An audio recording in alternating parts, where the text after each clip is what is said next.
I'm so excited to talk to Dr. Brandi Moore about the importance of hormones and their impact on mental health. Let me briefly introduce her before I bring her on.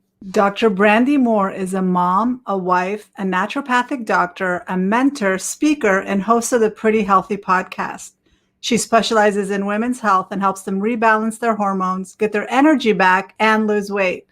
It's her mission to help women understand their bodies and advocate for their health. Welcome, Dr. Brandi Moore. Thank you so much for being here. Thank you for having me. I'm so excited to talk to you. I just briefly introduced you and gave a little bit about your background, but can you give us some more information about your training and then the people that you serve? Yeah, so I'm a naturopathic doctor, and I attended the naturopathic school here in Tempe, Arizona. A lot of our training is just very integrative and holistic. So I learned all of the conventional, pharmaceutical treatments and procedures and kind of standard of care. And then on top of that, I learned herbs and supplements and nutrition and, how to take more of a holistic approach when treating patients.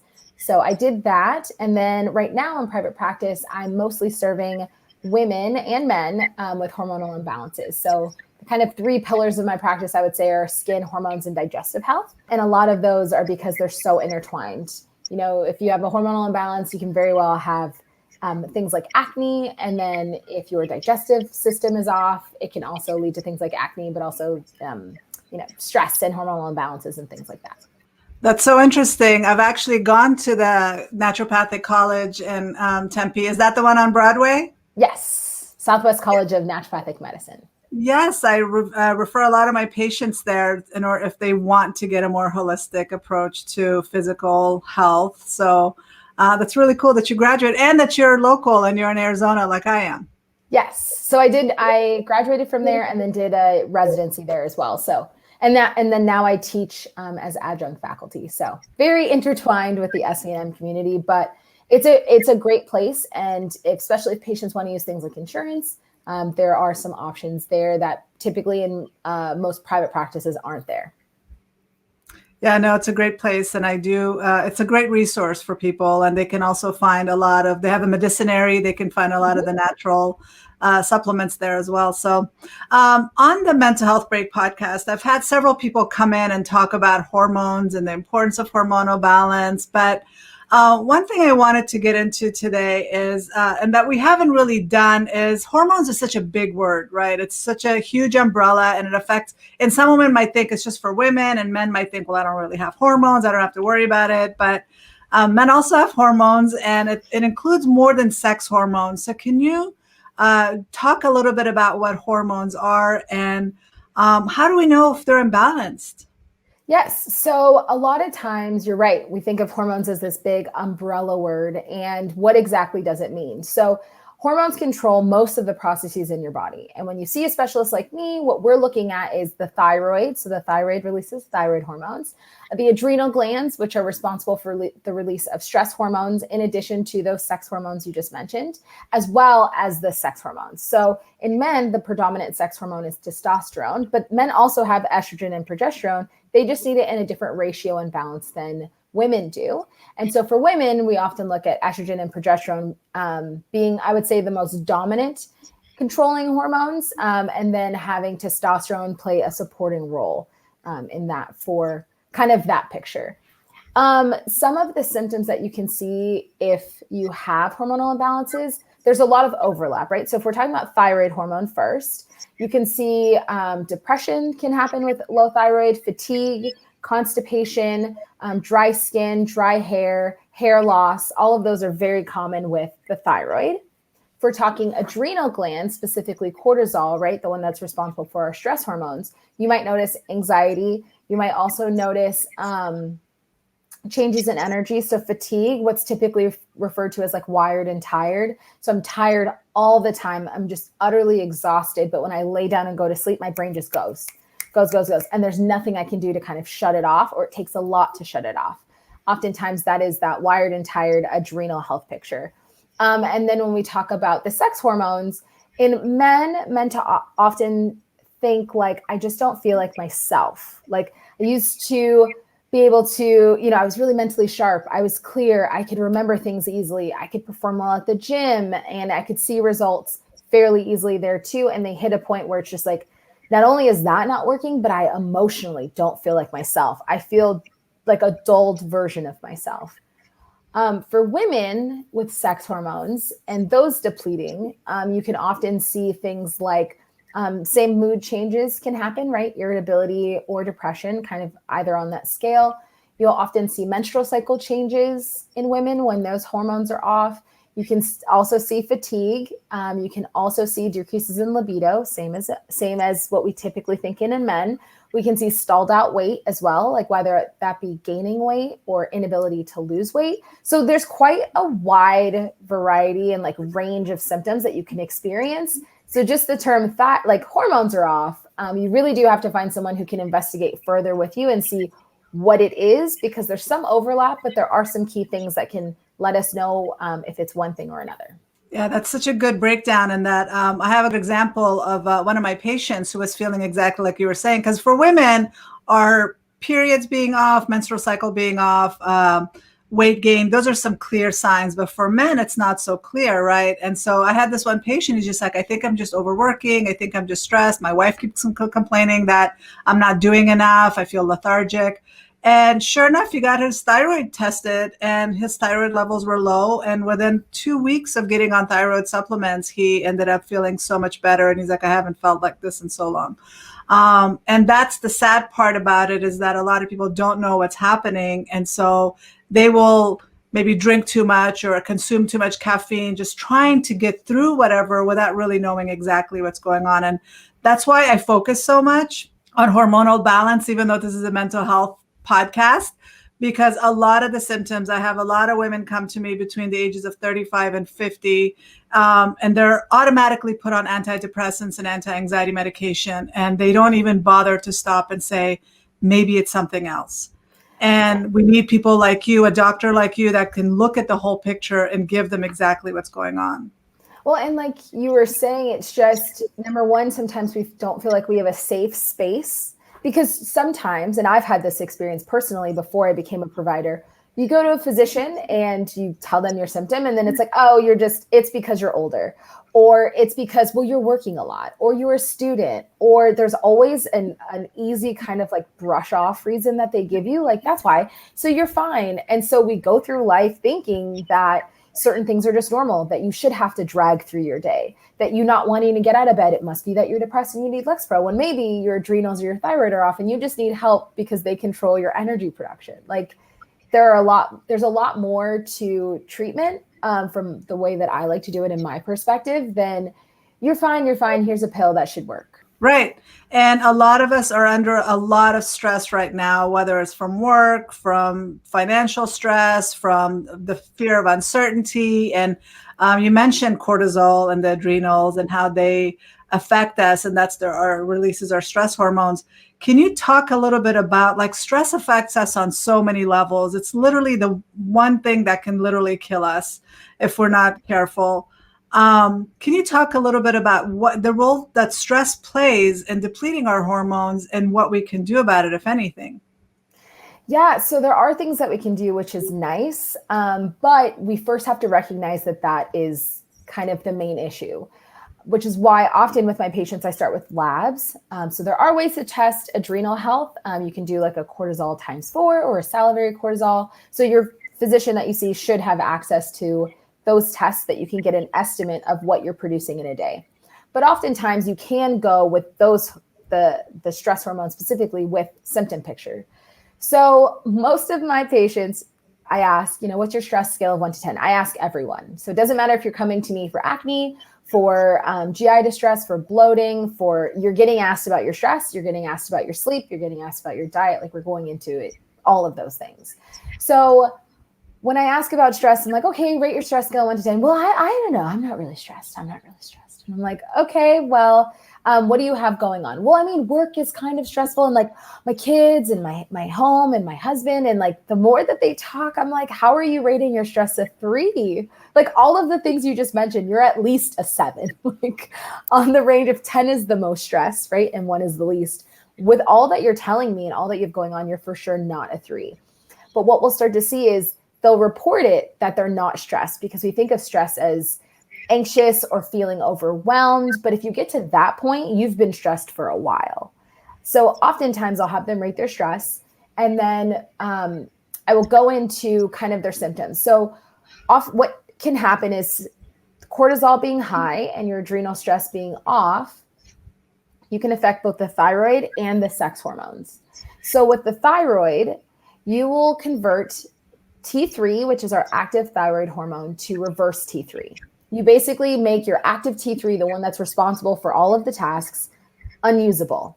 And once you do that, you start to present with symptoms of hypothyroid or underactive thyroid.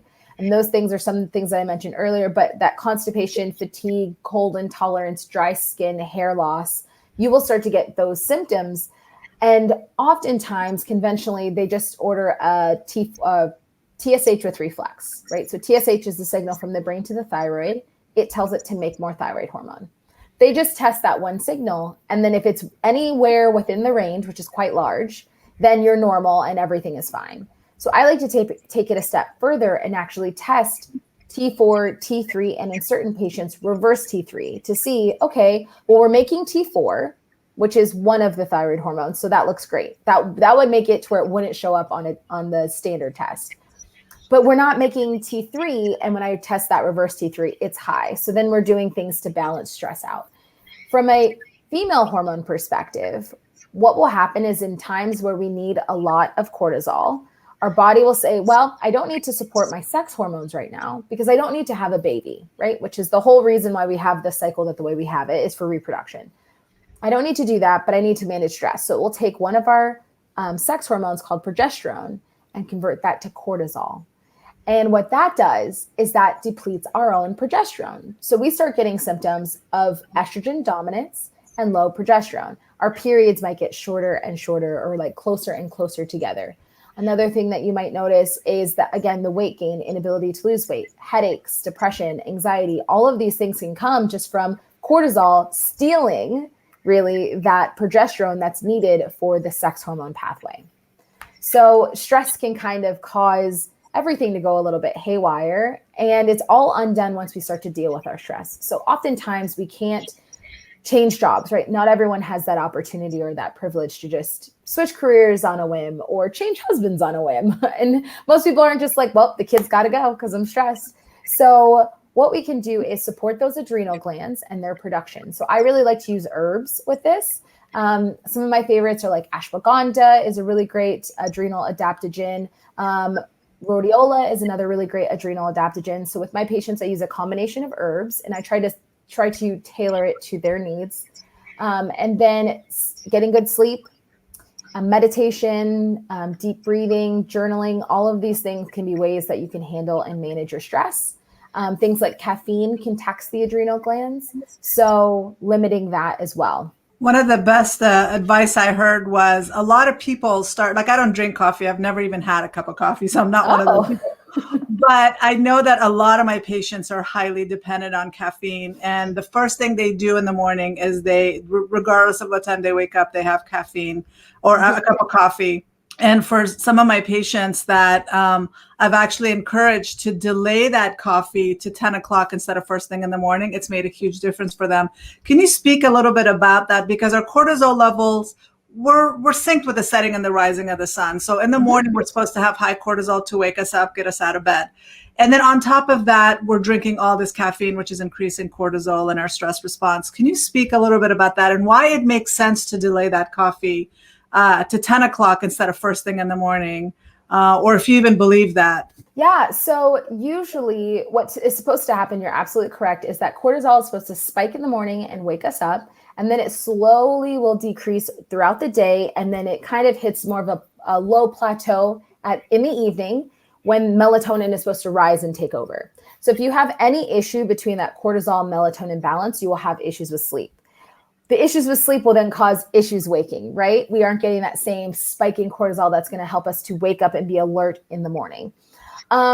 I don't have patients delay their caffeine, so I'm not quite sure then what's kind of going on. What typically happens with caffeine is it just depletes those adrenal glands. It's this really vicious cycle. So drinking caffeine will make your energy better in the short term, but in the long term, it actually taxes the adrenal. So it makes you more dependent on things like in females, our progesterone to make more cortisol to keep up with that. So normally I don't take away people's caffeine straight away. And the reason why is because they're relying on it for a reason. However, if it's causing things like anxiety and it's making your anxiety worse, then you have to kind of figure it out. So I will start having them either switch to like tea or decrease their caffeine intake once they start to get the adrenals on board. So oftentimes if I start with herbs, then what you'll tend to notice is they just don't need the coffee as much. So they'll be able to wake up, they'll be aroused and be able to do what they need to do.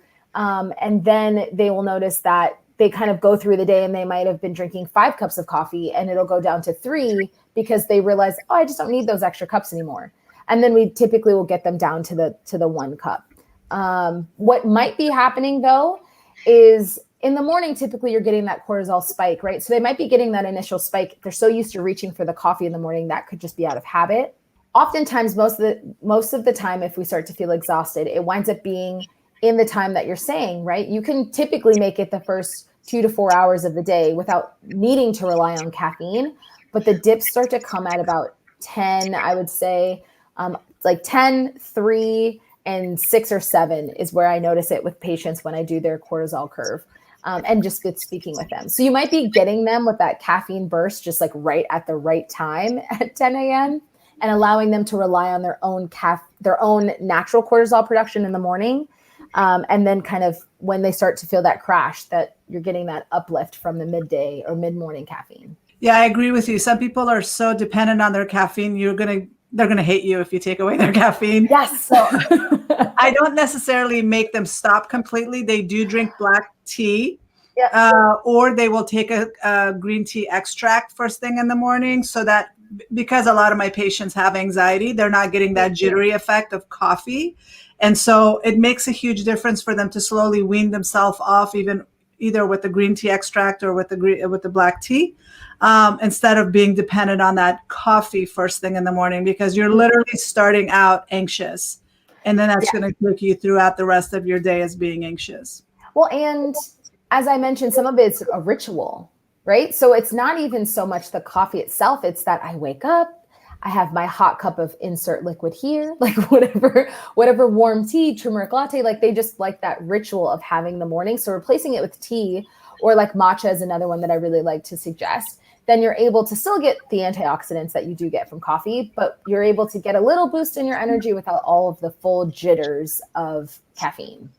Well, what I love about the teas is they have that theanine that has that effect, the calming effect on your heart, and protects you from that jittery. And a lot of people with anxiety, they don't distinguish between coffee jitteriness and anxiety jitteriness. And so when they're feeling jittery from coffee, that might send a signal to their brain. It's like, oh, you're having a panic attack or you're being anxious, when really it's the coffee. So it does make a difference when they reduce their consumption. And I've noticed for some people with anxiety, they don't do very well with coffee at all. Yeah, most people, I think if we were to really sit back and analyze, most people probably, it's a no-go. Personally, I cannot do coffee. It keeps me up at night and it makes me anxious. And I've recognized that. And so I either go with like a chai latte, maybe with, oat milk and things like that, just enough to boost my energy, but not enough to make me anxious or jittery.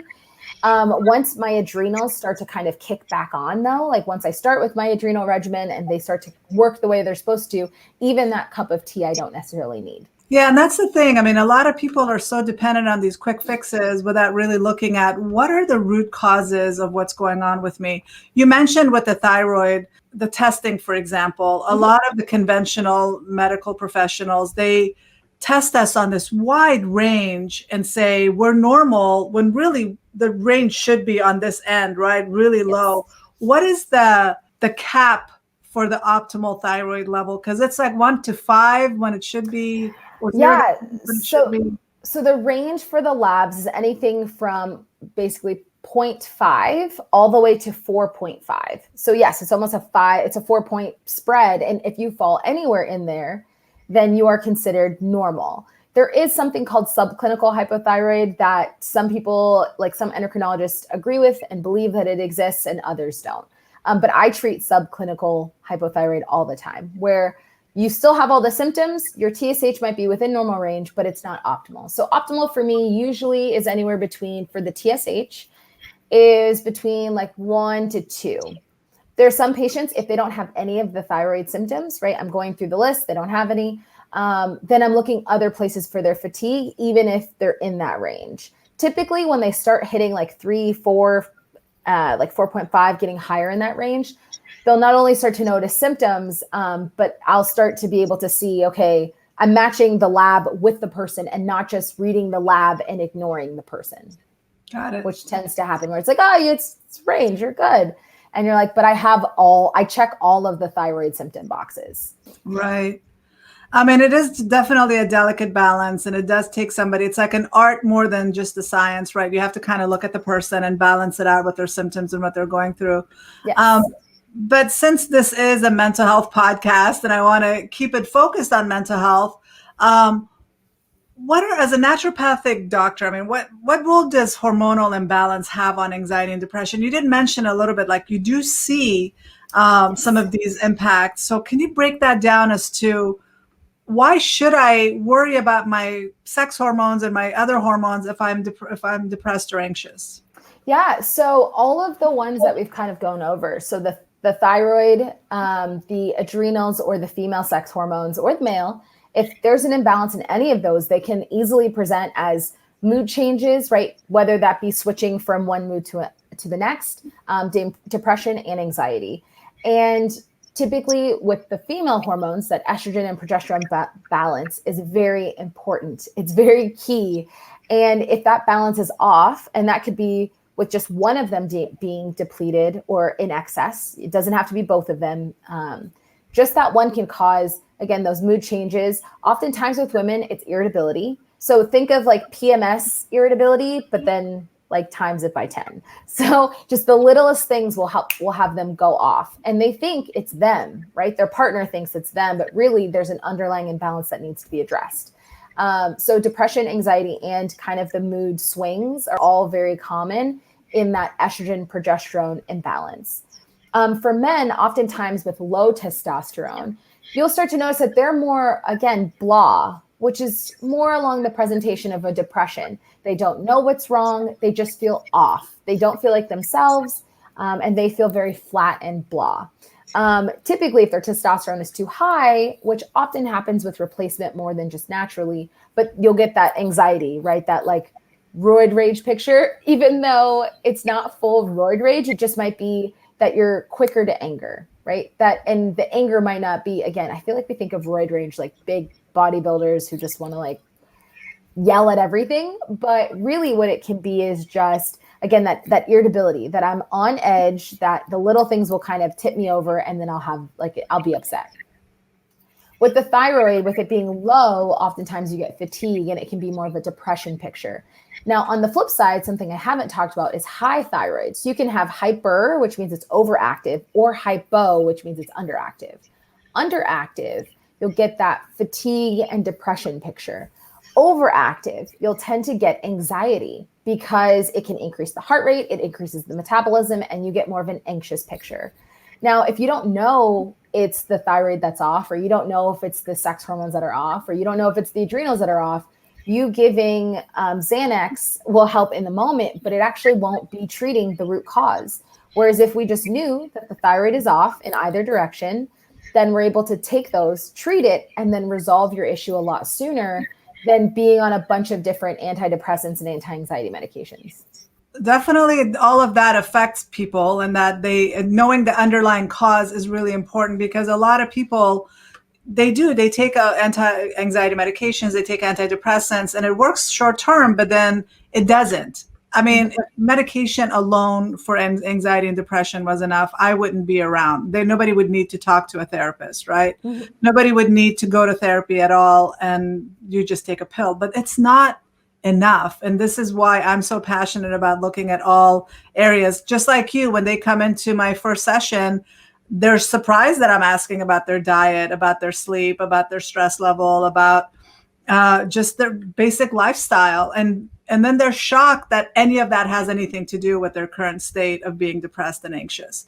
And I want to empower as many people as I can to really look at the root causes and not just focus on the Band-Aid approach. And one of the Band-Aid approaches that so many people are using now, especially with the legalization of marijuana, is using marijuana for calming their anxiety. I mean, short term it might work, but long term it actually makes anxiety worse. But what's really shocking is the impact it has on the male sex hormones, making them estrogen dominant. Can you talk a little bit about that and the side effect? Yeah. So with the legalization of marijuana, a lot of people have been relying on it, like you mentioned, to treat those mental health disorders. But yes, it can decrease testosterone levels and increase estrogen. So in our bodies, estrogen and testosterone can convert back and forth to each other. So if I have a man who say I've put him on testosterone replacement, I am giving him something to block the conversion of that testosterone to estrogen. So basically, when you have someone who's on marijuana, you're enabling that conversion of testosterone to estrogen, which makes them more estrogen dominant. In a man, they might notice if they have more estrogen that they're more emotional. And it oftentimes is weepy, but it can be just, again, more emotional. They get upset rather easily. And instead of more of an anger picture, it might be more of like a sad weepiness. They also might experience things like nipple tenderness if estrogen gets too high in a man. So yeah, it's such a double-edged sword, because instead of people addressing the root cause, they are using it as a Band-Aid. And I think there's not enough conversation in that space about, a lot of times we only ever want to focus on the good. As a practitioner or the FDA or whoever, it's all, what are all of the benefits? And we tend to say, okay, well, let's focus here and let's not talk about any of the negatives. And when people have negative reactions because of the way that the medical model is built, which is you are an arm, so I look at the arm. You are a stomach, so I look at the stomach. You are a gland, so I look at the glands, but I don't look at anything else. And none of your providers talk. You tend to get this approach where things can easily be mixed. Whereas if someone was taking that full body approach, they could say, oh, well, you started this, your symptoms started here, so we just need to get you off of that and maybe support that testosterone pathway instead, which can be a much easier fix than now you're on 6 medications later, and we could have taken care of it with, one medication and maybe a few herbs and some diet and lifestyle changes. And the scary part is with the marijuana use with men is, doesn't it also create softening of the features? Well, because of the increasing estrogen. Right. So yes, you will get a feminized man, right? We want oftentimes men that have testosterone, that's, they want to be male and that is the role that they are playing. You want more masculine features. You want more, again, that masculine energy, even just with having more estrogen in a man. You're getting things like nipple tenderness, more weepy. It's directly affecting kind of every aspect. Yeah. And I think the only doctor that I've actually heard talk about estrogen dominance in men is Dr. John Gray. And he's the one that wrote Men Are From Mars, Women Are From Venus. And so I don't know why he's the only one I've ever heard talk about that. And a lot of men are not aware that they have even estrogen, or the fact that it can be dominant and that can feminize them. Yes. And all of my, like I mentioned, all the patients that I've put on testosterone replacement are on an herb to block or medication, depending on how not everyone converts the same, right? So when we take a blanket approach to any treatment process, it's flawed because we're all individuals. I have some patients who deal really well with the herbs and that can block that conversion, but I have some that regardless of how much of the herb I have them on, they are just sprinting testosterone and estrogen. So in those cases, I need to then put them on a medication. But you also talk about the sperm changes, right? So in a situation where you're converting, sperm have to be, I think we don't think of this process being so specific, but sperm have to be the right shape, size, the tail has to be right, the head has to be shaped a certain way in order to reproduce. The tail has to work, right? It has to be able to swim fast enough. If we have feminized that process by having a man who is more estrogen dominance, you are not able to have that. So they'll do the like sperm analysis, and you'll see in the morphology that they are misshapen. Their tail might be too short or too long, or the head is too round and not pointy enough. And so then you have an issue with male fertility, which when we talk about fertility, most of the conversation relies on the woman, right? She's too old, or what did you do? Do you have endometriosis or fibroids or whatever? But we should be analyzing both male and female patients when they come in and they want help with things like fertility, because it can very much be a male caused fertility due to that feminization of the sex hormones. Now, that is becoming an issue. In 2021, they are really alarmed at the fact that there is a sperm issue going on, that somebody was saying by 2045, the population is going to significantly decline because of the sperm issue. Some are saying it could be COVID related, but could it be that because we were quarantining and we were depressed or we were sad or whatever, we were smoking more marijuana or not taking care of our bodies enough and maybe consuming more alcohol and taking more drugs? Could all of that have an impact on the sperm development and production? Yes, but I think it started well before COVID was even an issue on the radar. Again, it's just something we didn't often talk about. It was just kind of like, you're a man, you should be able to have kids. When you ejaculate, something comes out, therefore it's perfect, right? You don't have any issues. But we weren't always putting it under a microscope. But fertility, both female and male, has been declining, I would say, for at least the last decade. There's been an increase in things like IVF and IUI. The amount of couples, just from a social perspective, that most of us know, before it was kind of like there wasn't a ton of people who had to go artificial insemination or IUI or IVF. And now I could probably name at least 5 or 6 couples in my social life. That's not even including professionally. And most of us can. But we've changed a lot of our food, right? We use Roundup, different types of pesticides, different types of environmental medicine issues like plastic use. People heat things up in plastic and styrofoam, and all of those things are endocrine disruptors. So they're going to disrupt our hormones. And if we look at it from a body burden perspective, which is like, so babies aren't born with a 0 level of toxins, right? That's why moms can't do certain things during pregnancy, because it concentrates in the fetus, right? The baby, it concentrates there. So say our grandmothers were at a 0, and then our grandmothers had lived their life, had our moms are born at a 5. And then our moms lived their life and now we're born at a 10. And then our kids are now born at a 15, unless you recognize it and make changes.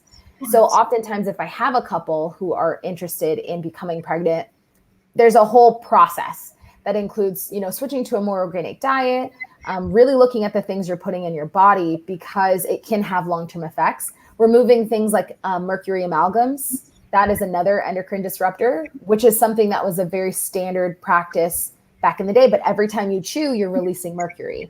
So if you have all of these things, the lotion you're putting on, the food that you're eating, the water that you're drinking, all disrupting your hormones, and it has been my entire life, so at least the last 30 something years.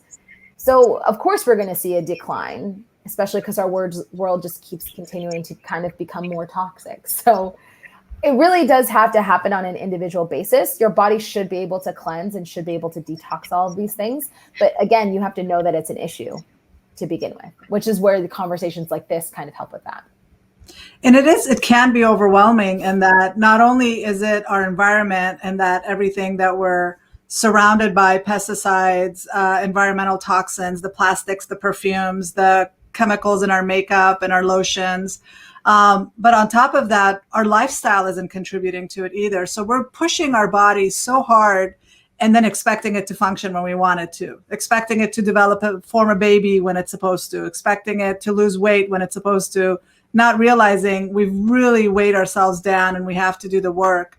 So are there some tips that you have that can make this process a little bit easier of making us be healthier and create some more balance in our life? I like to take it one step at a time with patients. So it kind of goes back to that caffeine conversation before I just pull all of your caffeine, because people would be very upset with me.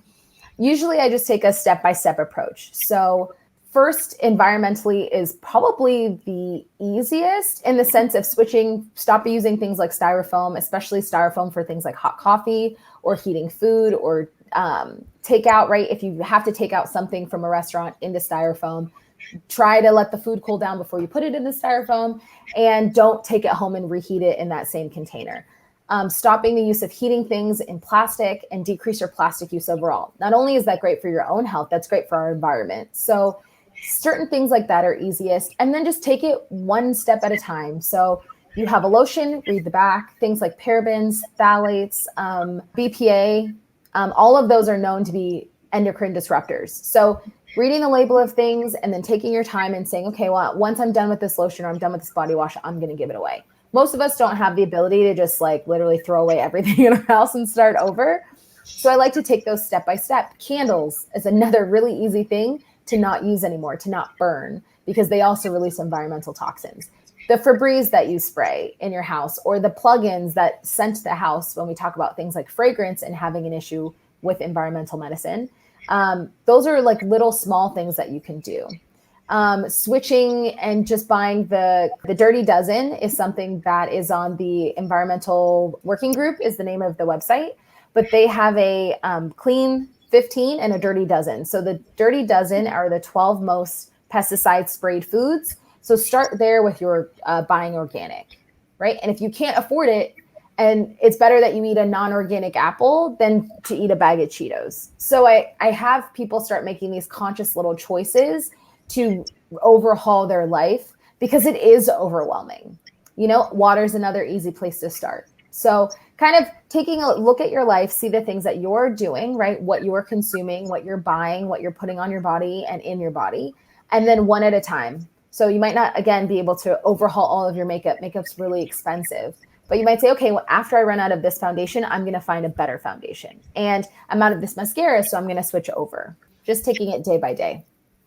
The Environmental Working Group, the EWG.org, I believe, is a really wonderful resource. I will put that in the show notes, because I feel like everybody should go in there and support them and learn from them. But they also have a Skin Deep website, which you can actually put in your lotions and your cosmetics and see what the toxicity level is on that.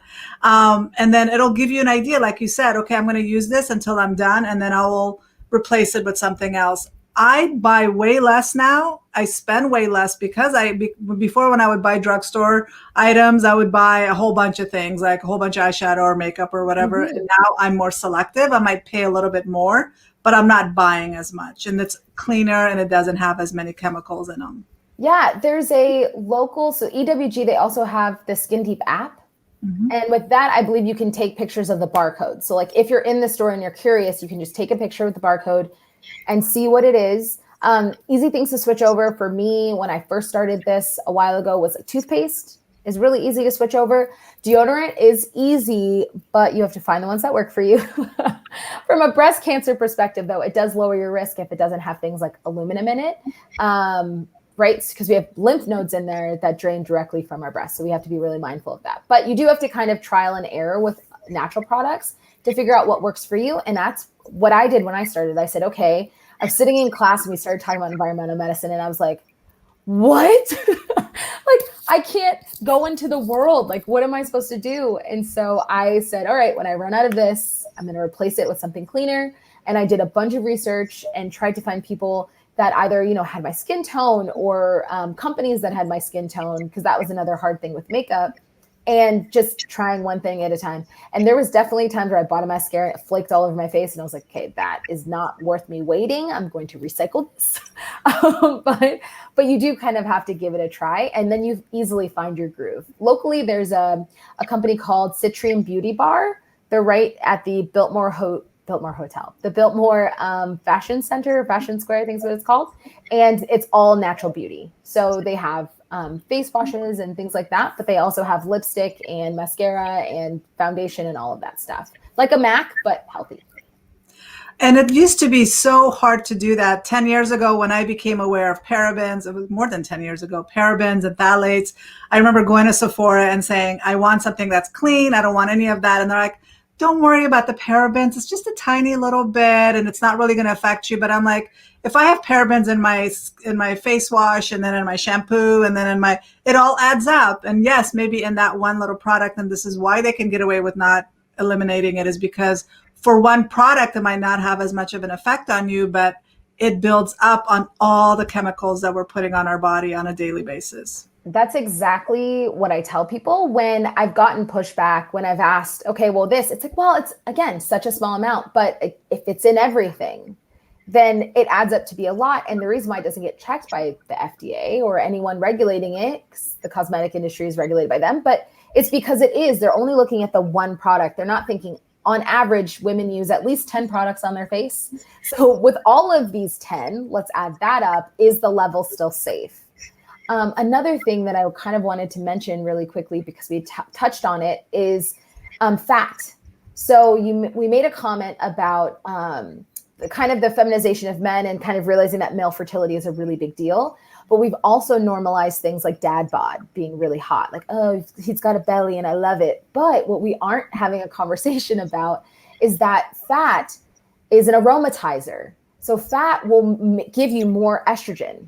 It aromatizes things like testosterone to estrogen. So we have to be mindful that fat plays a role when it comes to our hormones, and fat also stores our toxins. So if you have a big buildup and you're not eliminating properly, right? So you're not having regular bowel movements and the liver's not working effectively, your body doesn't want to poison itself. So it's gonna be like, where can I stick this extra fat or extra toxin? And it's gonna say, oh, I'm just gonna put it right here in the belly, and it stores it there.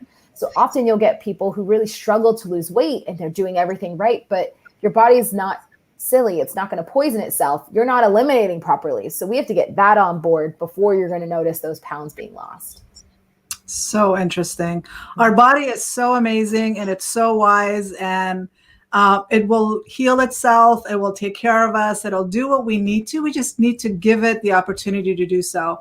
One thing I tell everybody, all my patients that I work with, is we take better care of our phones and our cars than we take care of our bodies. We need to switch that, and we need to prioritize ourselves, and we need to make sure we're doing everything we can to make sure our bodies are running smoother than our cars. They're doing what they're supposed to. What's the point of having a Tesla if you're so sick you can't drive it? Exactly. It doesn't really matter at that point. You could have any car in your driveway. But also the Tesla might cost like $100,000, but your body is worth way more than that. True. And prioritizing the 100 grand over the millions that your body's worth. I think we've just made it to where people think if they take a pill, it equals health. Right. And it's like, oh, well, I'm taking XYZ. My doctor said I'm fine. When I start telling people, because I take a more individualized approach, even with diet. So there's different strokes for different folks, right? Different people feel better on different types of diets. But when you have something like cardiovascular disease, and I'd say, oh, well, like you should go plant-based because there's been plenty of research, like more than enough research backing plant-based diets and reversing cardiovascular disease. And I'm told that that's extreme, but like having a quadruple bypass is not extreme. Like being on 6 different medications to manage your condition, not treat it, not reverse it, to manage your condition is not extreme. But me telling you to eat more fruits and vegetables is extreme. Like as a society, we've stopped thinking about how the body works and supporting that. And instead have thought, like, well, we know better. We're just going to go on these pills. But, you're able to sustain life, but what's the quality of life that's sustained also needs to be addressed. Right. We're not thinking about ourselves 20, 30, 40, 50 years from now and what our life is going to be like at that point. And we need to really invest in ourselves so we can be as healthy and functional in our later years as we are now. So with everything that all the information that you've been learning over the years, what would you tell yourself, to your younger self? What advice would you have for your younger self about hormones and hormonal balance if you can go back? Yeah, that's a really great question. As a woman, because obviously I'd be talking to myself, it would be to track your cycles. That's like my number one thing that I tell everyone. They've got an issue. I'm like, are you tracking? When was your last one? Do you know? How much did you bleed? But aside from hormones, I would say that my personal belief is that everyone should be their own health advocate. And that doesn't mean that you know more than the doctor. It's not that. It's just, I would tell myself to not be afraid to ask questions and to not be afraid to, if my provider wasn't giving me the answers that I needed or kind of seemed like they didn't want to answer it, to find a different provider. As women, I feel like we're shuffled on things like birth control all the time, and that can have long-lasting effects on our hormones. And so I would want to know the pros and cons And I would be kind of adamant about wanting to know, okay, what are the benefits? What are the risks? Because at 21, you're not thinking about, most people aren't thinking about having a baby. And there are certain things that you're doing to affect that process 10 years from now. And so then you get a 31-year-old or 35-year-old who's ready to have a baby, and they're now having all these issues. And oftentimes it's from choices that were made in early adulthood. So just ask questions, be your health advocate. Don't do anything blindly, and to kind of protect your hormones and eat and live and move, knowing that that is very much a symbol of female health, and it matters.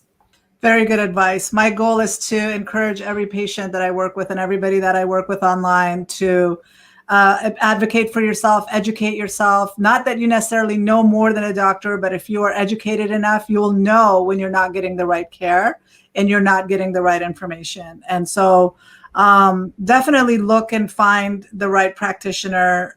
Keep searching, don't give up.